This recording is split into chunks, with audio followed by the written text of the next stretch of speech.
9 August তিলোত্তমার 2 বছর হতে চলল। 2026 আজকে। বিচার আগে তো পায়নি, সব বিচার মানে ভেঙে চুরে লুটপাট করে দিয়েছে। তারপরেও আশা জাগিয়েছিল আমাদের এই সরকার। তো আমাদের এই সরকারের কাছে একটাই আমার দাবি যে হ্যাঁ, তিলোত্তমা যেন বিচার পায়। সত্যি যেন প্রত্যেকটা নারী যেন সেরকম আর যন্ত্রণা বেদনা বা এরকম পরিস্থিতির যেন সম্মুখীন না হয়। এর পরেও এখনও বহু জায়গায় হয়ে যাচ্ছে। রিসেন্টলি ঘটেছে যে 13 বছরে যে বাচ্চাটির সাথে, তাদের কেসটাও কোথায়, ফাঁসি কোথায় গেল?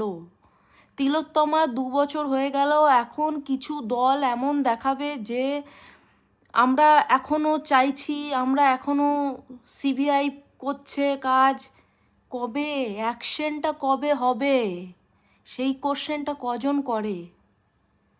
আমরা অপেক্ষা করে যাচ্ছি, 2 বছর হয়ে গেছে। কত জলদি হবে কাজ? কত দিন পর সে বিচার পাবে? কেন জলদি অ্যাকশন কেন নেওয়া হয় না? তবেই তো মানে নেক্সট কিছু করার আগে ভাববে মানুষে, এরকম কেস ঘটনা ঘটার আগে ভাববে মানুষে। কেন হয় না বিচার, কেন পায় না? সেই 13 বছরের নারীটাও কিন্তু বিচার এখনো পায়নি, ফাঁসি হয়নি, দোষীরা এখনো কিন্তু জেলে রয়েছে। কেন হচ্ছে না অ্যাকশন? এ বিষয়ে অবশ্যই সবারই আওয়াজ তোলা উচিত, তুলছে। আর বিশ্বাস করো, এই তিলোত্তমার আজকের দিনটা যে 2 বছর হয়েছে, সেটা কিছু দলকে আমার দেখে অবাক লাগছে যে আজকের দিনটাই শুধু সেটা মনে রাখছে, তারপরে ভুলে যাচ্ছে। কোথায় আওয়াজটা, কোথায় বিচারটা কবে পাবে? এখনো কেন পাচ্ছে না? যেন আমরা ভরসা রাখতে পারি তোমাদের উপর, যেন আমরা ভরসা করতে পারি আগামী প্রজন্ম। তো সেই দিকে অবশ্যই রিকোয়েস্ট রাখবো সরকারের কাছে যে মানে ভরসাটা যেই হিসাবে আমরা রেখেছি সেটা যেন পাই ভরসাটা।